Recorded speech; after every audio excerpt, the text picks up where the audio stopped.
This video's final prototype uses a strong, hard-to-tear, yet easy-to-use material.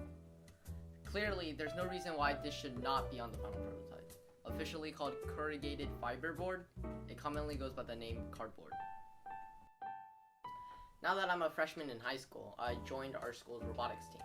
I worked on computer vision, and after the season, with my newfound knowledge of everything about object detection, I was prepared for phase 3 of CocoLabs. The hardest problem at hand is how to determine whether or not there is trash or no trash in the frame. The solution is to use artificial intelligence, or AI for short. Though extremely complicated in practice, the idea behind it is quite simple. We are trying to get a computer or machine to replicate the human skill of learning a task to complete it with proficiency. This is why it's called machine learning. By showing this machine hundreds and thousands of pictures of trash and no trash, it will soon learn to discern between the two. The first step in this learning process is to get the images needed to train the robot. We took a couple hundred pictures by hand, but this is clearly not enough. To give you an example, it would be as if you looked at pictures of a porpoise for 1 second and then a dolphin for 1 second, and then told to discern between the two for hundreds and thousands of other images.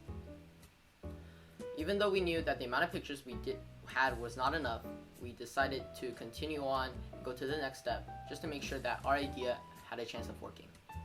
The next step is labeling. We must tell the robot what every picture is, trash or no trash, after it guesses so that it can learn from its mistakes. There are many tools to do this: RoboFlow, CVAT, Label Studio, but again, efficiency was the issue. If we were to label every image by hand, then it would take forever and is grueling and tedious. Our solution for both the lack of images as well as the grueling task of labeling was to attach a camera to our robot and drive it around. By telling the robot beforehand whether it's going to be recording trash or no trash, we were able to just put them into separate folders, and soon enough we got 7,000 images to work with. Training is the most coding intensive part of this entire project. Even though there are many libraries out there to help with this, they all contain a level of specification that was unnecessary and takes too much time to work with. Instead, we went with a program called Liner, which allows us to train our model without a single line of code. So we just got computer vision to work, and right now it's actually detecting that there's no trash in the 1 foot by 1 foot square in front of it. So we'll keep driving to see what happens.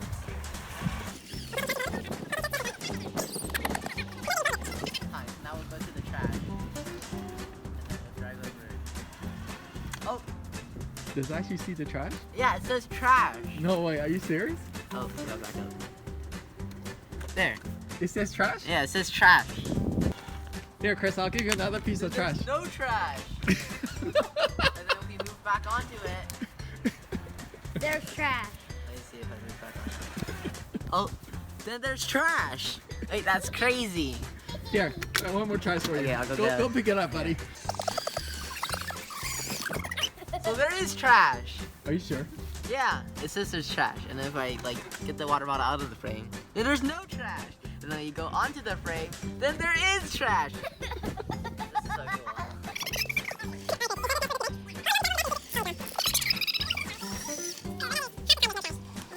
cool. Yeah, that's trash. Is that trash? No. Would you object to his robot picking that up? Oh no, This it is is trash! This is Oh, my robot's so good! It's so smart, bro!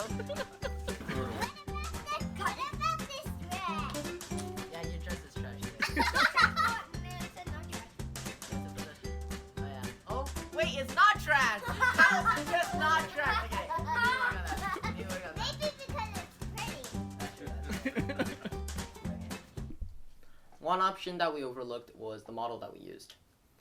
The model that we first chose was called MobileNet, and it was extremely fast but less accurate. We chose this hoping that we would get as smooth of a stream from the camera as possible. So, clearly, since it was not accurate enough, we switched to ResNet 50, which was far more accurate, but much slower. Today, we are testing another model that's going to be more accurate, but slower. So, gonna test it on the field, 2 pieces of trash over there, and see how it does. The moment we drive at any pace, it starts jumping to trash. That may be just because we focused we labeled no trash images as like focused images. So then when it's driving, it'll start bumping and everything will blur the camera for a little bit, and that causes it to just say trash. And that's probably what the model was trained to do, is to see if it wasn't a focused image of grass, we'll call it trash. If it's like in the corner, it is still confidently saying that there's trash in the frame, which is good. Though that may present an issue because we're only able supposedly to pick up whatever's in the frame currently. And yes, it does say confidently that there is trash in the frame, which is good.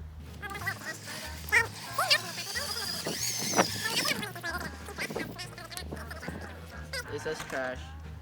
Maybe if you lie it on its green side. Here, let's see if we can hold the camera. Oh shoot, if we do show full green, it says no trash. From this test, we realized that our model's understanding of grass really did not go beyond grass is green.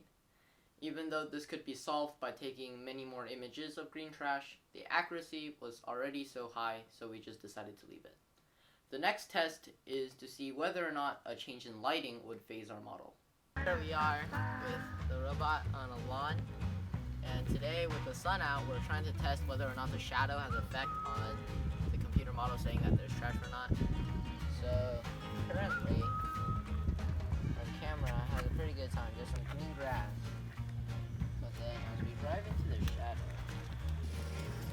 I can still see the grass from the shade and out of the shade quite easily. The camera can't.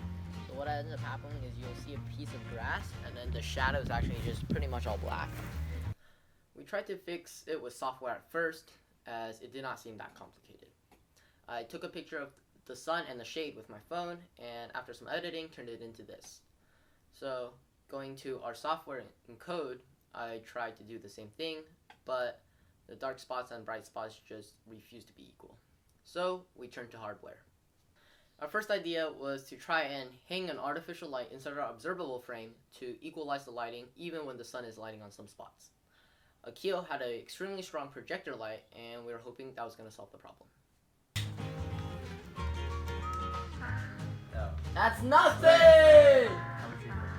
Ready? That's nothing! Overvolt this LED. It's meant for 18 volts, but we're setting it to 20 and hopefully go to 27.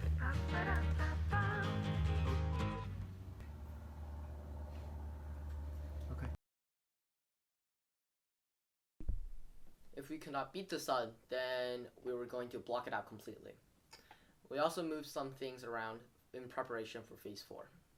Alright, so if you haven't noticed already, the robot has changed a lot. Yeah, so basically the way that we decided we would go about our trash mechanism is that we decided that we would keep some space for storage down here.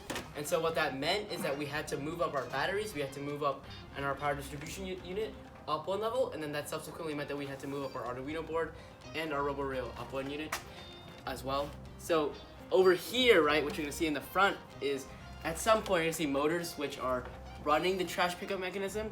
So we basically are just kind of future planning with this electrical unit move stuff. Yeah. Okay, go ahead. Basically, if you remember our old robot's wire management, it was very bad. Honestly, in my opinion, this is much better. Everything is in the back. You can see every wire. Like this one is a motor wire. And if you come around here, you can see other motor wires over here, which are attached by these things. So, cable management is getting better slowly. At some point, it'll be perfect, maybe, hopefully. What's in the box? In the box? Well, I don't know. Okay. You can figure it out. In the box. In the future videos. A camera. Very high tech. And our unprototyped thing. Yeah, exactly. Open the box. Basically, it's just. Actually, we can't. Yeah, don't Yeah. open the box. But yeah, basically. You have to imagine what's inside. It's just light proof. Like, there's a camera and stuff. We got JSD connectors right here instead of sketchy. Oh, I remember this DuPont part. Where? Let me show you. It's the white thing. there. So instead of sketchy DuPont connectors, which are very annoying, we have these.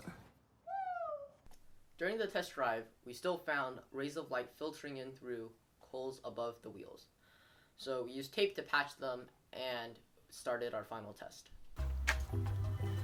Okay, we're gonna start the test now. We have the crash laid out, easiest to hardest. Got a phone at the end. And then the hardest piece are 2 pieces of gray plastic that are over there. Kind of hard to detect, this is kind of dark and small. There you go, Gio. Is the screen recording? Oh wait, stop. Oh, we got trash. Yeah, we got trash. That is clearly trash. Trash. Oh, that's the second piece. Is that the napkin? Yeah, go this way. Trash. Oh, that's tough. Oh, yeah, detected the plastic. That's good. Like you got it.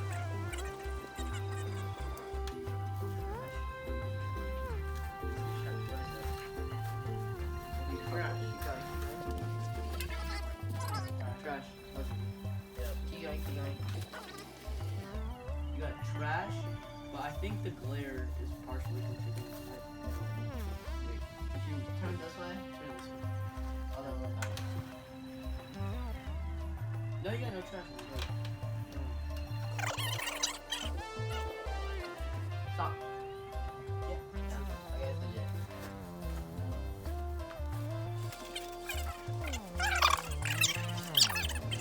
The great Oh, pieces. there's trash. What happened to the great pieces, right? The great pieces. Still no trash. Yeah, you're not no trash. The thing is, it's actually like really close because it's 37%. So it's like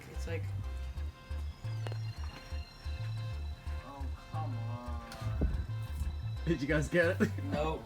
It's okay. Anything smaller than a quarter, we don't care about, right? No one sees it anyways. So dumb. Alright, so how many pieces? How many out of how many have you guys gotten?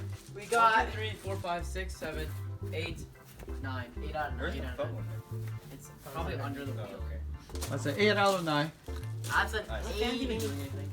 That's an 88%. I mean, It's somewhere. that's pretty bad, I guess. That's pretty bad. Well, I don't know. I expected I mean, it to get the considering great piece that, of okay. trash.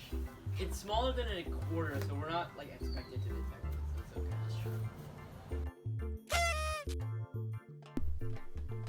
I want to give thanks to Professor James Davis from the UC Santa Cruz Department of Computer Science for helping get this idea and the entire phase along with it off the ground. So, we managed to get a smooth frame from a camera that can detect whether there's trash or not in the frame. That's pretty awesome. Even though this does provide some problems for the future, such as the lack of a GPS now since we have to take it off, and how we're gonna plan our pickup mechanism inside the black box so that we still don't get any light filtering through. It's okay, because we'll solve that in the next video.